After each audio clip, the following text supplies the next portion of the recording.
Welcome to my channel. ಎಲ್ಲರೂ ಹೇಗಿದ್ದೀರಾ?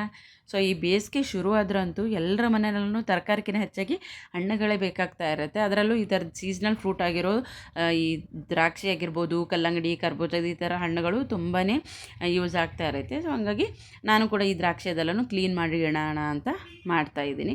ಯಾಕಂದರೆ ನಮ್ಮ ವಿಹಾಂಚನ್ಗೆ ಈ ದ್ರಾಕ್ಷಿ ತುಂಬಾ ಇಷ್ಟ. ಅವನು ನೋಡಿದ್ರಂತೂ ಬಿಡೋದೇ ಇಲ್ಲ, ತಂದಾಗ ತಾನು ತೊಗೊಂಡು ವಾಶ್ ಮಾಡ್ಕೊಂಡು ತಿಂದುಬಿಡ್ತಾನೆ.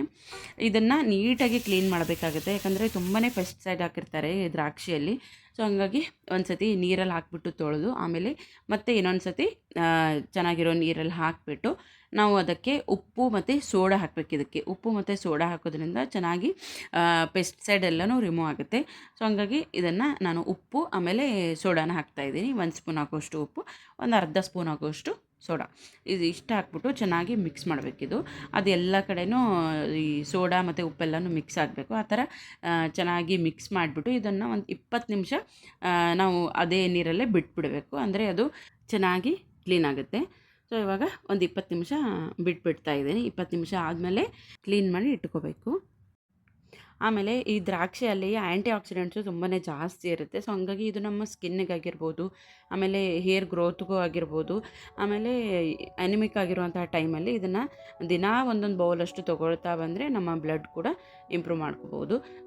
ಸೊ ಹಂಗಾಗಿ ಚೆನ್ನಾಗಿ ಕ್ಲೀನ್ ಮಾಡಿಕೊಂಡು ತೊಗೊಂಡ್ರೆ ಆ ಎಲ್ಲ ಹೆಲ್ತ್ ಬೆನಿಫಿಟ್ಸು ನಮಗೆ ಸಿಗುತ್ತೆ. ಸೊ ಹಂಗಾಗಿ ನಾನು ಎಲ್ಲ ಕ್ಲೀನ್ ಮಾಡಿ ಆದಮೇಲೆ ಒಂದು ಸ್ಟ್ರೈನರಲ್ಲಿ ಹಾಕಿ ಇಟ್ಕೊಂಡೆ, ನೀರೆಲ್ಲ ಪೂರ್ತಿಯಾಗಿ ಜಾನ್ಲಿ ಅಂತ. ಸೊ ಅಷ್ಟರೊಳಗಡೆ ಕಲ್ಲಂಗಡಿ ಕೂಡ ನಾನು ಕಟ್ ಮಾಡಿಕೊಂಡು ಇಟ್ಕೊಂಡ್ರೆ ಆಯಿತು ಅಂತ ಕಲ್ಲಂಗಡಿ ಕೂಡ ಹೆಚ್ಚುತ್ತಾ ಇದ್ದೀನಿ.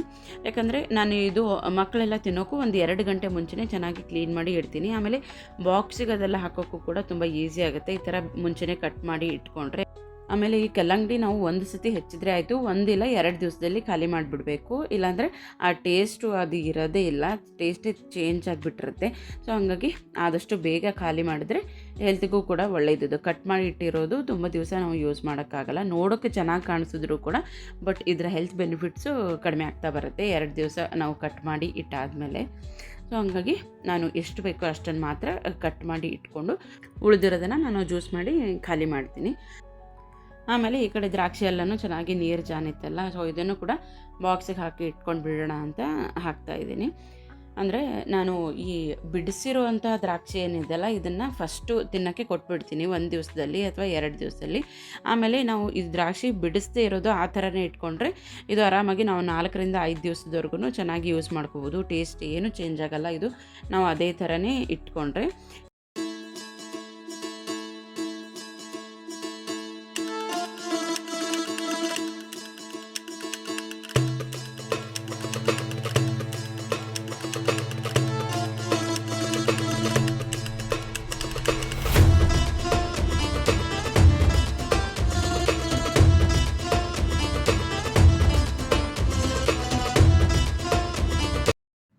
ಸೊ ನಾನು ನೆಕ್ಸ್ಟು ಇಲ್ಲಿ ಆಮ್ಲ ಕ್ಯಾಂಡಿ ಮಾಡ್ತಾಯಿದ್ದೀನಿ.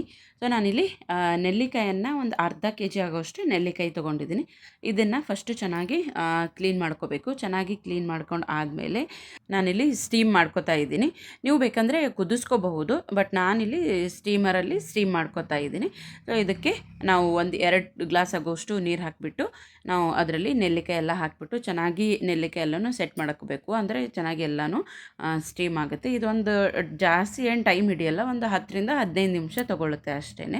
ಸೊ ಅಷ್ಟರೊಳಗಡೆ ನಾನು ಇಲ್ಲಿ ಅದಕ್ಕೆ ಎಷ್ಟು ಬೇಕೋ ಅಷ್ಟು ಬೆಲ್ಲನ ಕಟ್ ಮಾಡಿ ಇಟ್ಕೊಂಡ್ರೆ ಆಯಿತು ಅಂತ ಬೆಲ್ಲ ತೊಗೊಂಡಿದ್ದೀನಿ. ನಾನಿಲ್ಲಿ ಉಂಡೆ ಬೆಲ್ಲ ಸಿಗುತ್ತಲ್ಲ ಆ ಥರದ ಉಂಡೆ ಬೆಲ್ಲ ತೊಗೊಂಡಿದ್ದೀನಿ. ಒಂದು ಉಂಡೆ ಹಾಕಿದ್ದೀನಿ. ಅಂದರೆ ಇದೊಂದು 300 ಗ್ರಾಮ್ ಆಗೋಷ್ಟಿದೆ. ಅಂದರೆ ಅರ್ಧ kg ನೆಲ್ಲಿಕಾಯಿಗೆ ಒಂದು 300 ಗ್ರಾಮ್ ಆಗೋಷ್ಟು ಬೆಲ್ಲ ಹಾಕ್ಕೊಂಡ್ರೆ ಸಾಕಾಗುತ್ತೆ. ನಾನು ಅದಕ್ಕೆ ಇಲ್ಲಿ ಬೆಲ್ಲನ ಚೆನ್ನಾಗಿ ಕಟ್ ಮಾಡಿ ಇಟ್ಕೋತಾ ಇದ್ದೀನಿ. ಬೆಲ್ಲನ ಕುಟ್ಕೋಬೋದು, ಬಟ್ ಈ ಥರ ಚೆನ್ನಾಗಿ ಕಟ್ ಮಾಡಿ ಇಟ್ಕೊಂಡ್ರೆ ಬೇಗ ಆಗುತ್ತೆ ಅಂತ ನಾನಿಲ್ಲಿ ಕಟ್ ಮಾಡಿ ಇಟ್ಕೋತಾ ಇದ್ದೀನಿ.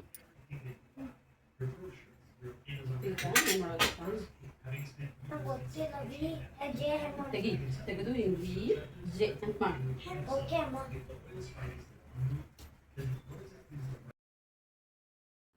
ಸೊ ಇವಾಗ ಒಂದು 15 ನಿಮಿಷ ಆದಮೇಲೆ ಈ ನೆಲ್ಲಿಕಾಯದೆಲ್ಲನೂ ಚೆನ್ನಾಗಿ ಮೆತ್ತಗಾಗಿತ್ತು. ಸೊ ಹಂಗಾಗಿ ಇದನ್ನು ತೆಗೆದುಬಿಟ್ಟು ಒಂದು ಸ್ವಲ್ಪ ಆರಕ್ಕಿಡೋಣ ಅಂತ ಚೆಕ್ ಮಾಡ್ತಾಯಿದ್ದೆ. ಆಮೇಲೆ ಈ ಕಡೆ ನಮ್ಮ ವಿಹಾಂಶು ಅವನಿಗೆ ನಾನು ಜೆ ಮಾಡ್ಕೊಂಡು ಬಾ ಅಂತ ಹೇಳಿದ್ದೆಲ್ಲ, ಸೊ ಅದನ್ನು ಮಾಡಿ ತಂದು ತೋರಿಸ್ತಾ ಇದ್ದಾನೆ. ಸೊ ಈ ಥರ ನಾವು ಸ್ಟೀಮ್ ಮಾಡ್ಕೊಂಡು ಆದಮೇಲೆ ನಾವು ಇದನ್ನು ಈಸಿಯಾಗಿ ರಿಮೂವ್ ಮಾಡ್ಕೋಬೋದು. ಇವಾಗ ತೋರಿಸ್ತೀನಿ ನೋಡಿ. ಕುದಿಸ್ಕೊಂಡ್ರೆ ಇನ್ನೊಂದು ಸ್ವಲ್ಪ ಬೇಗನೆ ಆಗುತ್ತೆ, ಬಟ್ ಸ್ಟೀಮ್ ಮಾಡಿದ್ರೆ ಒಂದು ಸ್ವಲ್ಪ ಟೈಮ್ ಜಾಸ್ತಿ ತೊಗೊಳುತ್ತೆ. ನೋಡಿ ಇಲ್ಲಿ ಚೆನ್ನಾಗಿ ಸ್ಟೀಮ್ ಆಗಿದೆ. ನಾನು ಈ ಥರ ತೋರಿಸ್ತಾ ಇದ್ದೀನಲ್ಲ, ನಾನು ಏನು ಕಟ್ ಮಾಡಿಲ್ಲ ಅಲ್ಲ, ಈ ಥರ ತಾನಾಗಿಯೇ ಬಿಚ್ಕೋತಾ ಇದೆ, ಚೆನ್ನಾಗಿ ಸ್ಟೀಮ್ ಆಗಿದೆ. ನಾವು ಈ ಥರ ಆದಮೇಲೆ ಬೀಜ ಅದು ಸಪ್ರೇಟ್ ಮಾಡಿ ಇಟ್ಕೋಬೇಕು. ಇದನ್ನು ನಾವು ಪೇಸ್ಟ್ ಮಾಡ್ಕೋಬೇಕಾಗುತ್ತೆ. ಒಂದು ಸ್ವಲ್ಪ ಆರಿದ್ಮೇಲೆ ಇದನ್ನು ಚೆನ್ನಾಗಿ ಪೇಸ್ಟ್ ಮಾಡ್ಕೋಬೇಕು. ನಾನಿಲ್ಲಿ ಒಂದು ಮಿಕ್ಸಿ ಜಾರ್ ತೊಗೊಂಡು ಚೆನ್ನಾಗಿ ಪೇಸ್ಟ್ ಮಾಡ್ಕೋತಾ ಇದ್ದೀನಿ. ಆಮೇಲೆ ಇಲ್ಲಿ ನಾನು ಒಂದು ಸ್ವಲ್ಪ ಕಲ್ಸಕ್ಕರೆ ತೊಗೊಂಡಿದ್ದೀನಿ, ಯಾಕಂದರೆ ಇದು ಮೇಲ್ ಕೋಟಿಂಗ್ಗೋಸ್ಕರ ಅಂತ ನಾನು ಕಲ್ಸಕ್ಕರೆ ತೊಗೊಂಡಿದ್ದೀನಿ. ನಾವು ಈ ಸ್ವೀಟ್ ಮಾಡೋದು ಬೆಲ್ಲದಲ್ಲೇ, ಬಟ್ ಕಲ್ಸಕ್ಕರೆಯಿಂದ ನಾವು ಮೇಲ್ ಕೋಟಿಂಗ್ ಕೊಟ್ಟರೆ ನೋಡೋಕ್ಕೂ ಚೆನ್ನಾಗಿರುತ್ತೆ. ಆಮೇಲೆ ಅದೊಂದು ಸ್ವಲ್ಪ ಫ್ಲೇವರ್ ಬೇರೆ ಬರುತ್ತಲ್ಲ, ಸೊ ಹಂಗಾಗಿ ಕಲ್ಸಕ್ಕರೆ ತೊಗೊಂಡಿದ್ದೀನಿ. ನೀವು ಬೇಕಾದರೆ ಸಕ್ಕರೆ ಪುಡಿ ಬೇಕಾದರೂ ತೊಗೋಬಹುದು. ಬಟ್ ಅದು ಮೇಲೆ ಏನಾದರೂ ನಾವು ಕೋಟಿಂಗ್ ಮಾಡಲೇಬೇಕು, ಇಲ್ಲಾಂದರೆ ಒಂದಕ್ಕೊಂದು ಹತ್ಕೊಳ್ಳುತ್ತೆ ರೆಡಿ ಆದಮೇಲೆ ಆಮ್ಲ ಕ್ಯಾಂಡಿ. ಸೊ ಹಂಗಾಗಿ ಒಂದು ಸ್ವಲ್ಪ ಮೇಲೆ ಕೋಟಿಂಗ್ ಮಾಡಬೇಕಾಗತ್ತೆ. ಮಕ್ಕಳು ಈ ಥರ ತಮ್ಮದಾಗಿ ತಾವೇ ಹಣ್ಣು ತಂದು ಕೊಟ್ಟು ತಿಂತೀನಿ ಅಂತ ಅಂದರೆ ಹಾಕ್ಕೊಡೋಕ್ಕೆ ತುಂಬಾ ಖುಷಿಯಾಗುತ್ತೆ. ಸೊ ಹಂಗಾಗಿ ಅವನು ಹಣ್ಣು ತಂದು ಕೊಟ್ಟ. ನಮ್ಮ ವಾಸುಕಿ ಮಲಗಿದ್ದ, ಆ್ಯಕ್ಚುಲಿ ಮಲಗಿ ಎದ್ದಾದಮೇಲೆ ಅವನು ಹಣ್ಣು ತಿಂತಾನೆ ಡೈಲಿ. ಸೊ ಹಂಗಾಗಿ ಇಲ್ಲಿ ಹಣ್ಣು ಕಟ್ ಮಾಡಿಟ್ರೆ ಅವ್ರಿಗೆ ಎದ್ದ ಮೇಲೆ ಹಾಕ್ಕೊಡೋಕ್ಕೆ ಈಸಿ ಆಗುತ್ತೆ ಅಂತ ನಾನು ಕಟ್ ಮಾಡಿ ಇಟ್ಟಿರ್ತೀನಿ. ಸೊ ಇವಾಗ ಅವರಿಗೆ ಹಣ್ಣು ಹಾಕ್ಕೊಟ್ಟು ಮತ್ತೆ ನಾನು ಕೆಲಸ ಮಾಡ್ಕೊಳ್ಳೋಣ ಅಂತ ಮಾಡ್ತಾಯಿದ್ದೀನಿ. ಈ ಥರ ಹಣ್ಣದೆಲ್ಲನೂ ನಾವು ಯಾವ ಏಜಲ್ಲಿ ತಿಂದ್ರೂ ಅದರ ಬೆನಿಫಿಟ್ಸ್ ಏನಿದೆಯೋ ಅದು ನಮಗೆ ಸಿಕ್ಕೇ ಸಿಗುತ್ತೆ. ಬಟ್ ಮಕ್ಕಳಾಗಿದ್ದಾಗ ಒಂದು 3 ವರ್ಷ ಅಥವಾ 4 ವರ್ಷ ಆಗುವವರೆಗಾದರೂ ದಿನ ಯಾವುದಾದ್ರೂ 2 ಥರದ ಹಣ್ಣನ್ನು ಕೊಡಬೇಕು. ಅಂದಾಗ ಮಾತ್ರ ಅವ್ರಿಗೆ ಇಮ್ಯುನಿಟಿ ಚೆನ್ನಾಗಿ ಇಂಪ್ರೂವ್ ಆಗುತ್ತೆ. ಆಮೇಲೆ ಬೋನ್ಸ್ಗೂ ಕೂಡ ತುಂಬ ಒಳ್ಳೆಯದು ಹಣ್ಣನ್ನು ನಾವು ಚೆನ್ನಾಗಿ ತಿನ್ನಿಸಿದ್ರೆ. ಆಮೇಲೆ ನಾನಿಲ್ಲಿ ನೆಕ್ಸ್ಟು ರೆಸಿಪಿಯನ್ನು ಕಂಟಿನ್ಯೂ ಮಾಡ್ತಾಯಿದ್ದೀನಿ. ಇಲ್ಲಿ ನಾವು ನೆಲ್ಲಿಕಾಯ್ದು ಪೇಸ್ಟ್ ಮಾಡಿ ಇಟ್ಕೊಂಡಿದ್ವಲ್ಲ, ಅದನ್ನು ನಾವು ಯಾವ ಪಾತ್ರೆಯಲ್ಲಿ ಮಾಡಬೇಕಂತೀವೋ ಅದೇ ಪಾತ್ರೆಗೆ ಡೈರೆಕ್ಟಾಗಿ ಹಾಕ್ಕೋಬೇಕು. ಈ ಥರ ನಾನು ಎಲ್ಲ ಪೇಸ್ಟು ಹಾಕ್ಕೊಂಡು ಆಮೇಲೆ ಅದ್ರ ಜೊತೆಗೆ ಬೆಲ್ಲ ಸೇರಿಸ್ಬೇಕು. ಬೆಲ್ಲ ಸೇರಿಸಿ ಚೆನ್ನಾಗಿ ಮಿಕ್ಸ್ ಮಾಡಬೇಕು. ಅಷ್ಟೇ, ಇದು ಕೈ ಬಿಡ್ದಂಗೆ ಸ್ವಲ್ಪ ಚೆನ್ನಾಗಿ ಮಿಕ್ಸ್ ಮಾಡ್ತಾ ಇರಬೇಕು, ಇಲ್ಲಾಂದರೆ ತಳ ಹಿಡಿದ್ಬಿಟ್ರೆ ಬಟ್ ಅದು ಟೇಸ್ಟಿ ಚೇಂಜ್ ಆಗಿಬಿಡುತ್ತೆ. ಸೊ ಹಂಗಾಗಿ ನಾವು ಆದಷ್ಟು ಚೆನ್ನಾಗಿ ಮಿಕ್ಸ್ ಮಾಡ್ತಾ ಇರಬೇಕಾಗುತ್ತೆ. ನಾನಿಲ್ಲಿ ಒಂದು 300 ಗ್ರಾಮ್ ಆಗೋಷ್ಟು ಬೆಲ್ಲ ತೊಗೊಂಡಿದ್ದೆ ಅಂತ ಹೇಳಿದೆಲ್ಲ, ನೀವು ಇನ್ನೊಂದು ಸ್ವಲ್ಪ ಜಾಸ್ತಿ ಕೂಡ ಹಾಕ್ಕೋಬೋದು. ಬಟ್ ತುಂಬಾ ಸಿಹಿ ಆಗಿಬಿಡುತ್ತೆ, ನಮಗೆ ಆ ನೆಲ್ಲಿಕಾಯಿ ಟೇಸ್ಟು ಒಂದು ಸ್ವಲ್ಪ ಕಡಿಮೆ ಆಗಿಬಿಡುತ್ತೆ. ಸೊ ಹಂಗಾಗಿ 300 ಗ್ರಾಮ್ ಆಗೋಷ್ಟು ಕರೆಕ್ಟಾಗಿದೆ ಅಂತ ಅನ್ನಿಸ್ತು. ನಾವು ಬೆಲ್ಲ ಹಾಕಿದ್ಮೇಲೆ ಚೆನ್ನಾಗಿ ಮಿಕ್ಸ್ ಮಾಡ್ಕೋಬೇಕು. ಇದನ್ನು ನಾವು ಲೋ ಇಂದ ಮೀಡಿಯಮ್ ಫ್ಲೇಮಲ್ಲಿ ಇಟ್ಟು ಮಿಕ್ಸ್ ಮಾಡಬೇಕು, ಇಲ್ಲಾಂದರೆ ಬೆಲ್ಲ ಬೇಗನೆ ಹೊತ್ತು ಹೋಗುತ್ತೆ. ಸೊ ಹಂಗಾಗಿ ಆದಷ್ಟು ಚೆನ್ನಾಗಿ ಕೈ ಆಡಿಸ್ತಾನೆ ಇರಬೇಕು.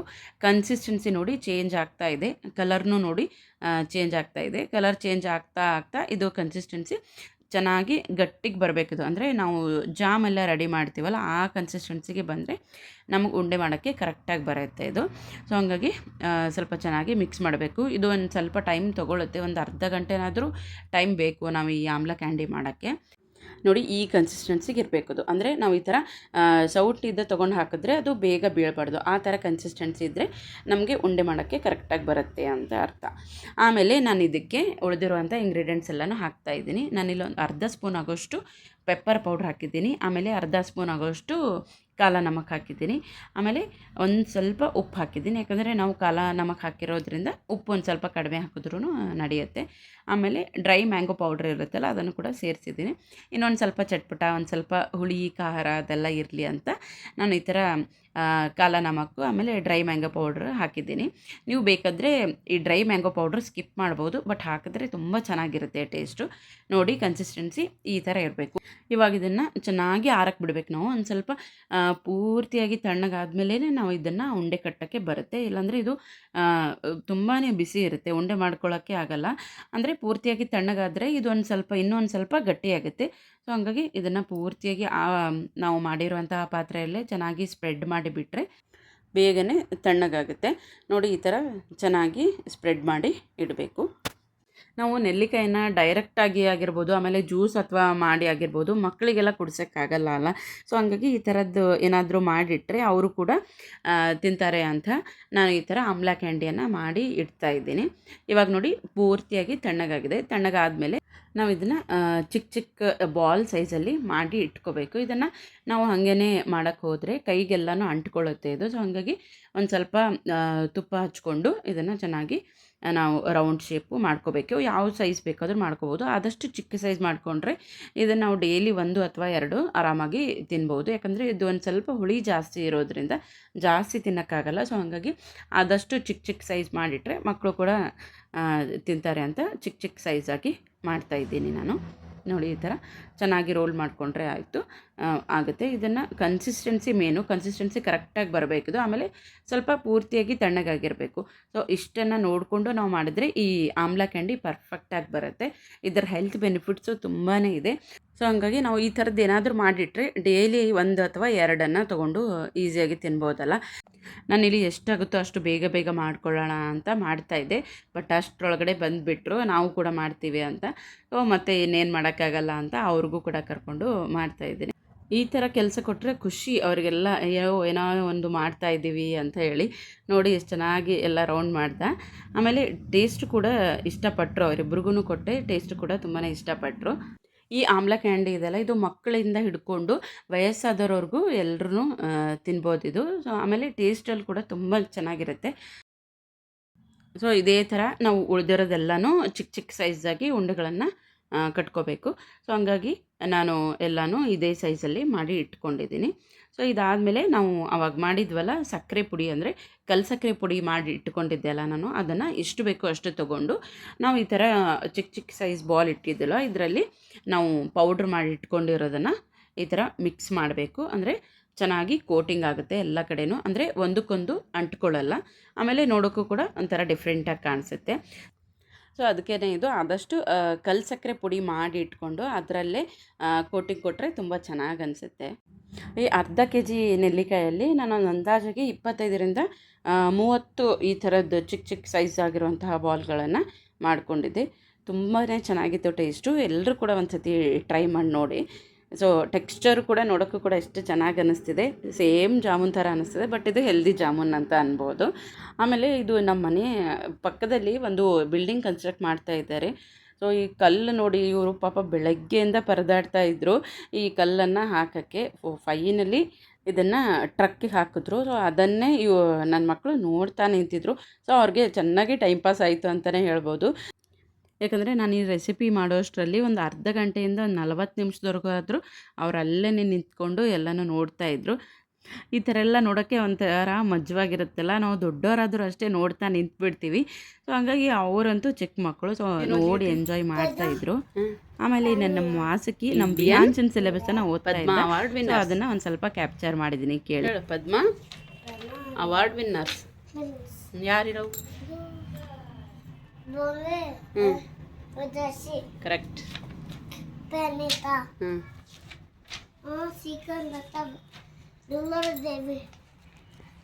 ನೀಟಾಗಿ ಹೇಳ್ಬೇಕು.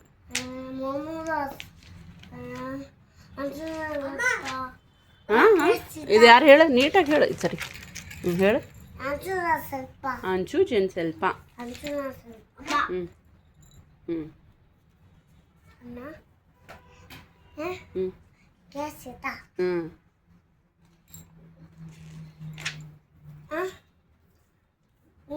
ತರುಣ್ ಗೊಗೋಯ್.